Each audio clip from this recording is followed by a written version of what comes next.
chairman of Stagwell, here with Linda Yaccarino and an assembled group of about 25 CMOs of major corporations here at CES, during the CES to really see the latest in technology. And we're graced with Elon Musk, who has consented to give us some of his time to answer some of these really burning questions about technology, how it's going to develop and change our lives, and how some of his interactions with government may also change our lives as well.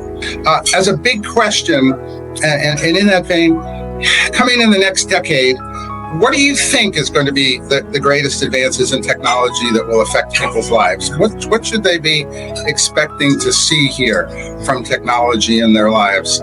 Okay. Well, I don't want to blow your minds, but AI is going to be big. I feel confident in that prediction. But the funny thing is, if you go back even 5 years ago, certainly 10 years ago, 10 years ago, even 15 years ago, I was saying AI is going to be this massive thing that has deep super intelligence, smarter than the smartest human. People thought I was kidding, and they thought that that's ridiculous. There's no way a computer's going to be smarter than a human and be able to do all these complicated things. And now the latest AIs are able to pass complicated tests better than most humans. Like, they can pass the medical tests better than like 80% of doctors or something. AI can diagnose radiography better than most people who've been doing it their whole life. So that's just accelerating, obviously. I think probably if you haven't seen Jensen's talk, it's excellent, and it really shows how much AI is advancing. And it's advancing on the hardware front, on the software front. In terms of data, this is like the new sort of thing is synthetic data, because we've actually run out of all the books, and you literally run out of you take the entire internet and all books ever written and all interesting videos, like you don't need 1,000 cat videos that are exactly the same, but all the interesting videos, and you sort of distill that down into tokens, essentially bits of information. And we've now exhausted all of basically the cumulative sum of human knowledge has been exhausted in AI training. That happened basically last year. And so the only way to then supplement that is with synthetic data, where the AI it'll sort of write an essay, or it'll come up with a thesis, and then it will grade itself, and sort of go through this process of self-learning with synthetic data. Which is always challenging, because if it hallucinated the answer or it's a real answer. So it's challenging to find the ground truth. But it is pretty wild that AI at this point has run out of all human knowledge to train on. Which is crazy. I know that you're building for Grok the largest AI center on the planet. And we already have, yeah. It's an operation. Microsoft is planning $80 billion, where I used to work for a while. But that's a lot of money by anyone's standards, really, But what does it really mean? I did a poll, and we asked, is AI making a difference in your life today? 13% said yes. And they said, in 5 years from now, will AI make a difference in your life? 87% expect in 5 years it will make a difference. What is gigantic difference. Okay, what is it going to do for people? Is it going to put anything them you out want of work or to work? Right? AI will do anything you want, and even suggest things you never even thought of.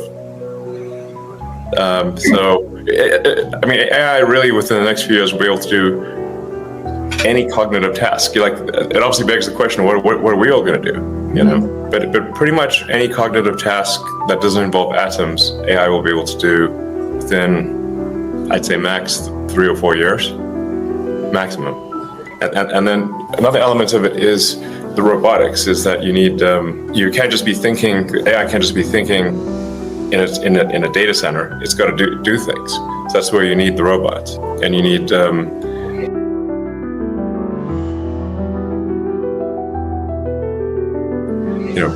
self-driving cars, which obviously you've experienced, and that rate of improvement is exponential in how good the self-driving cars are. We feel confident in being better than human driving. About 3 months, basically in Q2 of this year, we feel confident of having a probability of accident that is better than the average experienced driver. And then it'll keep going from there. Ultimately, I think it's going to be 10 times safer than a human driver, and then 100 times safer, to the point where really it just won't crash. And that's happening this year with Tesla. So Tesla, and this is a software update to our cars. So as you experience yourself, it's the same car. It got a software update, and suddenly it's way smarter at driving. But let me try a few timelines then, because look, I'm not the youngest guy around, so I want to be here for as much technology. My standards for what is young get older every year as I get older. I used to build computers in kits, right? When you couldn't buy them yet, and I don't have to do that anymore. Yeah. So self-driving, some timelines. Self-driving cars, government certified self-driving. You think will be within a year? Well, I mean, there already are autonomous. In some regions, like Waymo has autonomous vehicles with no one in it, but they're limited to like a few cities in the U.S. The Tesla solution, which is a much more difficult path to go, but ultimately much more powerful, is a general solution to self-driving. The Tesla software is just purely AI and vision. Doesn't rely on any expensive sensors, no lidars, no radars, or it doesn't even require knowing the area beforehand. Like you could have it drive someplace it's never been before, and no Tesla's ever been before. It could even be an alien planet. I mean, and the car will still work, still drive. So that's this year,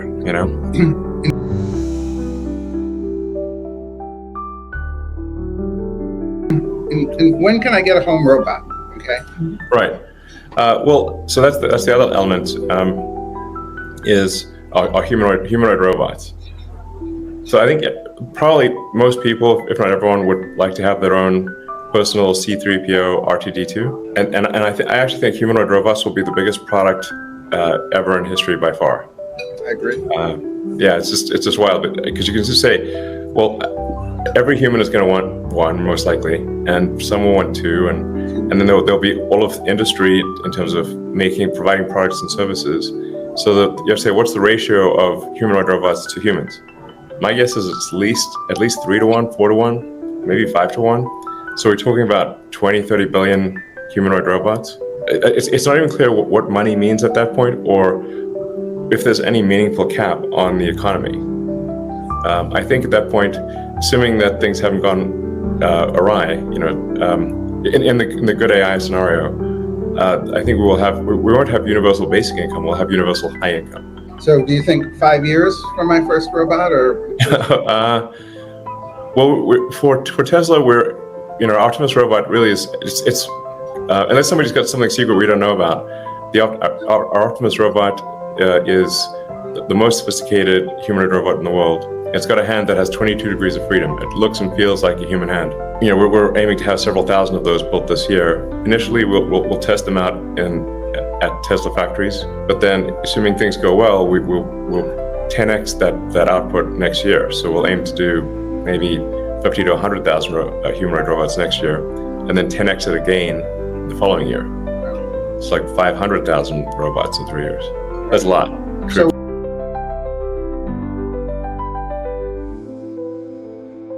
So when will we have a colony on Mars? I think we'll be able to send the first uncrewed spacecraft to Mars in 2 years. So Earth and Mars synchronize every 2 years. And so we're at a synchronous point right now. So then the next one will be in roughly 2 years from now. And then there'll be 2 years from then, there'll be another one. So for the first trip, obviously, we want to make sure that we can land Starship without crashing. Like we need to prove that we can land Starship on Mars without incrementing the crater count. And if those land safely, then maybe on the next trip we would send people, and then hopefully that would grow exponentially. So eventually there will be thousands of Starships going to Mars. And I might have this like really cool visual, like Battlestar Galactica or something. The sort of colony ships departing all together with these like bright points of light in space. I think it looked really cool. But I think the goal has to be to get to the point where Mars is self-sustaining. So the point at which Mars is self-sustaining, which is really defined as the point at which if the resupply ships from Earth stop coming for any reason, that Mars doesn't die out, that Mars can continue to grow. So if there's something that happens on Earth, like let's say there's a World War III or some natural disaster or who knows what, but for whatever reason, the resupply ships stop coming. If Mars can still continue to survive, then the probable lifespan of civilization is dramatically greater. If you sort of stand back and say, how would you evaluate any civilization? You'd say like, well, is that civilization still stuck on its home planet, or are they a multi-planet civilization? We don't want to be one of those lame one-planet civilizations. Okay, we're going to have a respectable outcome here. Even if we don't make it beyond our solar system, we're at least got to get to another planet.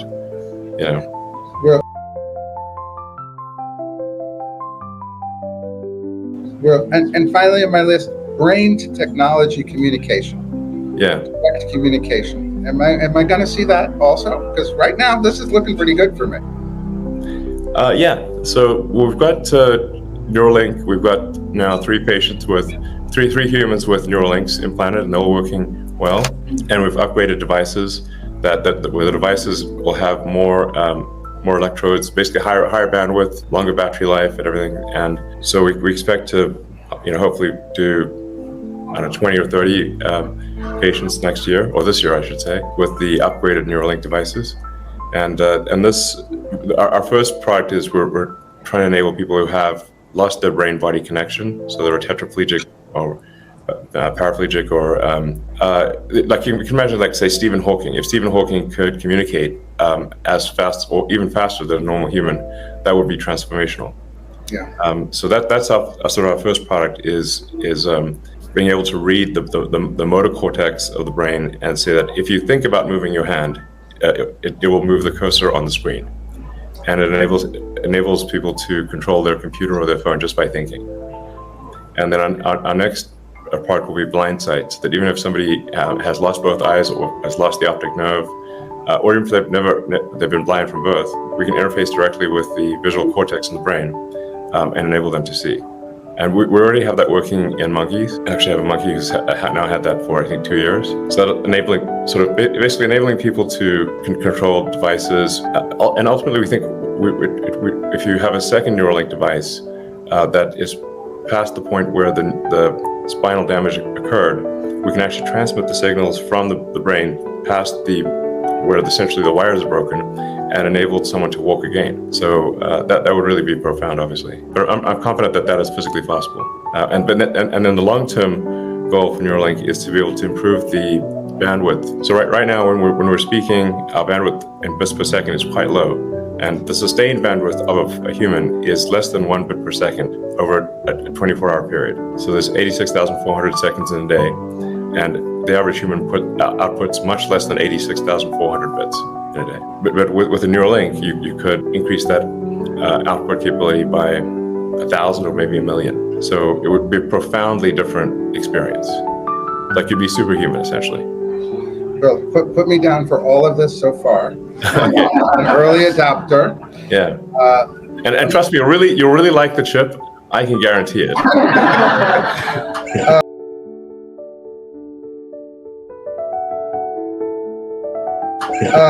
And let me kind of bring us down to earth for a question on DOGE. Yeah. I worked very closely actually with President Clinton in the 90s, where we did have reinventing government. We did balance the budget in 2 years, actually. That's awesome. Oh, those were the days. Well, it's been a while. It didn't last very long because it got blown up very quickly. Have you identified some cuts that you're really looking at that you think will be successful? Do you think the $2 trillion is a realistic number now that you're looking more closely at it? Yeah, well, I think we'll try for $2 trillion. I think that's like the best case outcome. But I do think that you kind of have to have some overage. I think if we try for $2 trillion, we've got a good shot at getting one. And if we can drop the budget deficit from $2 trillion to $1 trillion and kind of free up the economy to have additional growth, such that the output of goods and services keeps pace with the increase in the money supply, then there will be no inflation. So that I think would be an epic outcome. And in terms of saving money in the government, well, as you know, it's a very target-rich environment for saving money. Like if you look at any direction, it's like people's like, where will you find places to save money? I'm like, it's like being in a room full of targets. Like you could close your eyes and you can't miss. There's just a lot of waste in government, especially the federal government. You just got a situation where the checks never bounce. Like they've got like the infinite money computer, and then the people that spend the money are not the people. It's not their money. You know, it's very very hard for people to care about spending someone else's money.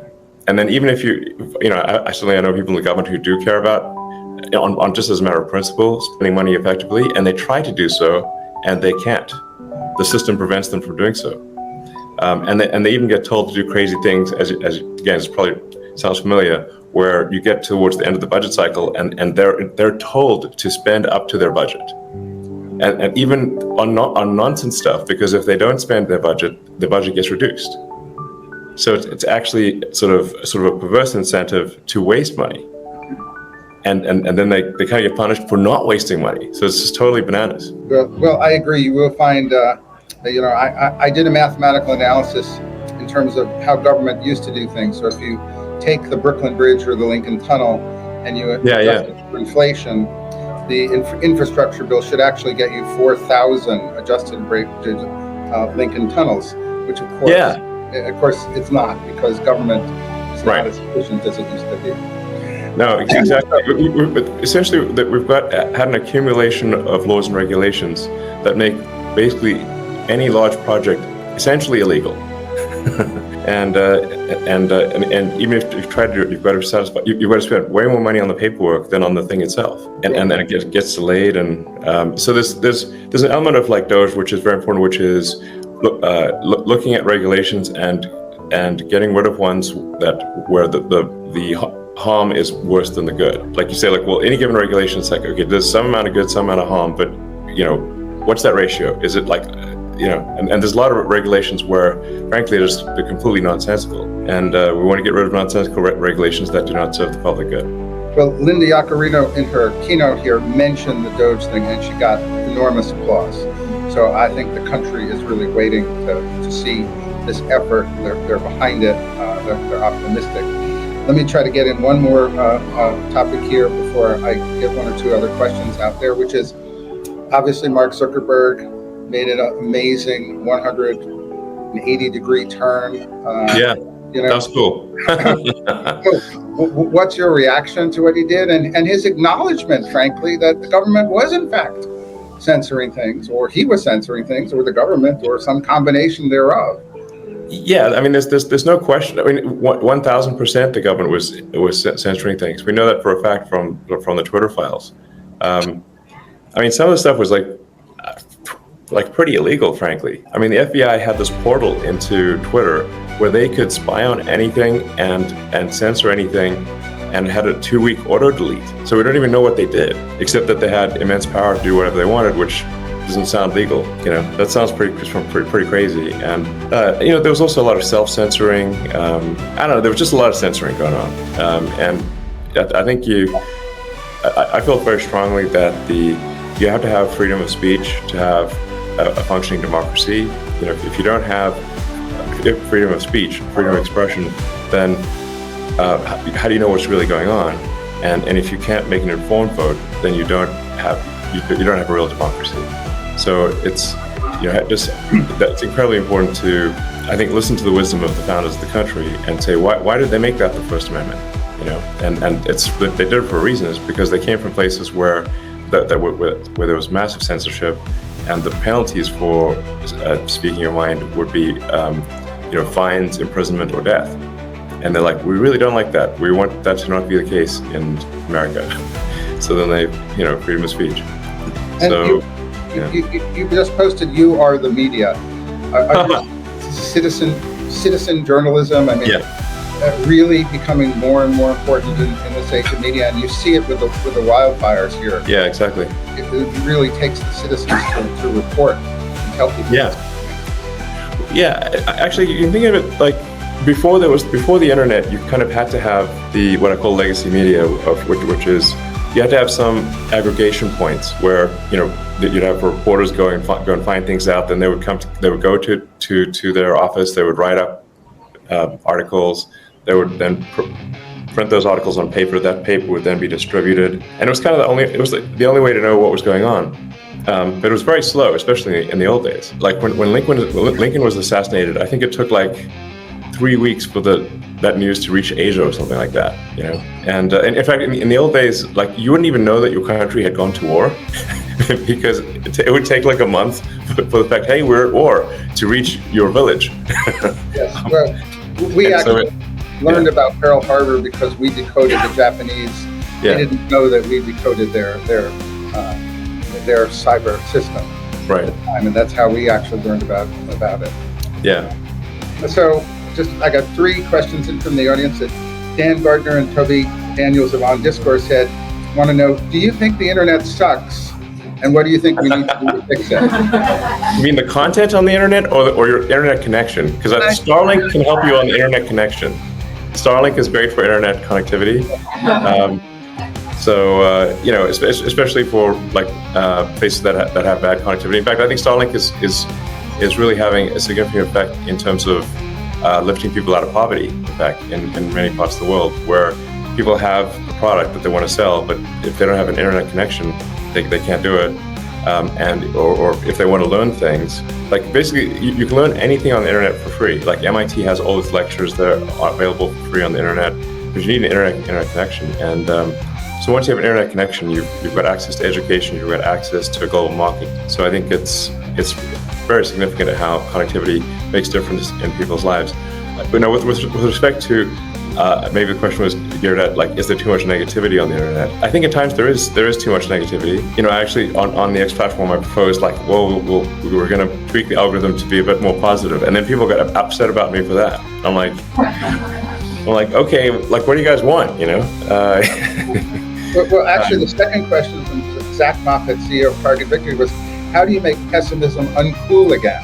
So I think it ties to maybe exactly what you're saying, which is that, you know, it's become, people are afraid. You know, this used to be a can-do nation, so always very positive, and now the country, when I ask if we're on the right track or the wrong track, they never say that we're on the right track anymore. Okay. There is I hopefully with this, I'm actually pretty optimistic about the next 4 or 5 years. I think we have the potential for a golden age. So we need to. It's very important to get rid of the mountain of regulations that are holding things back. And I don't mean there's some good regulations, but there's just so much that we just can't get anything done. I mean, you take sort of the California wildfires, for example. You know, we really need to have fire breaks, and we need to clear the brush back away from houses, and we need to make sure the reservoirs are full. These are all kind of obvious things, but due to a bunch of environmental rulings, you can't actually do that in California. So they're not allowed to do the fire breaks, and they're not allowed to push the brush back away from houses because it might hurt some, like, red-legged frog or something like that. You know, it's like some sort of creature.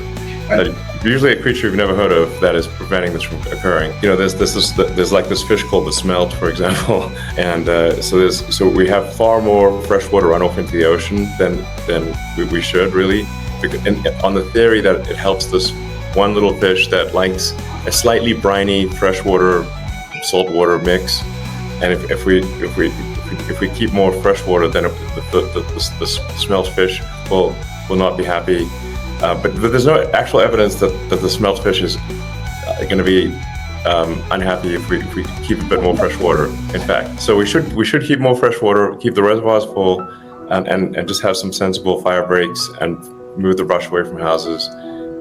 That's just an example of, like, we've saved a lot of trouble, you know, a lot of tragedy in LA if we'd done that.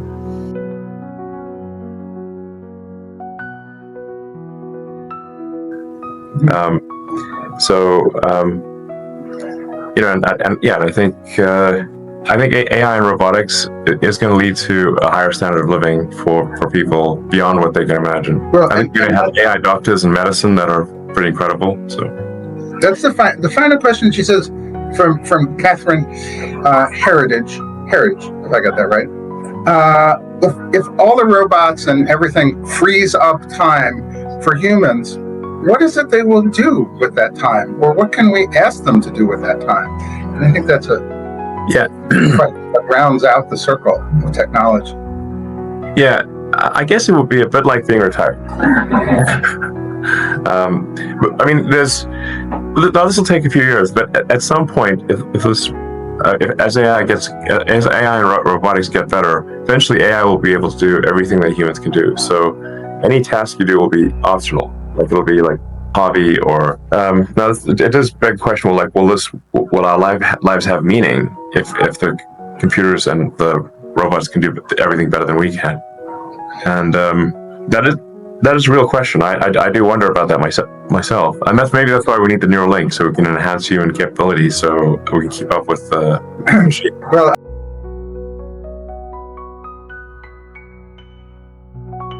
Well, I just want to thank you for, this obviously incredibly optimistic view about technology and where it's going. I feel reassured that the kind of leaps that are going to be made, particularly what you're working on, are just incredible in the next few years. Not decades away, but right, really very close. Really talked in terms of years consistently, and I'm very thankful for that. And I think that's absolutely tremendous message here at the here we are in Las Vegas, kind of studying what technology is going to be available to people. And really, again, thank you for the tremendous role in opening up free speech, and for the role that X and Linda is playing in terms of that. I know that we're working to get full recognition by everyone of the platform as it should be, because free speech is I think the proper way to go. Yeah, I think on balance it's good. And one of the things I try to create conceptually with the X platform is like it's like a global consciousness. It's like collective consciousness of humanity. Now, if you have a collective consciousness of humanity, well, you're going to get every aspect of humanity, good and bad.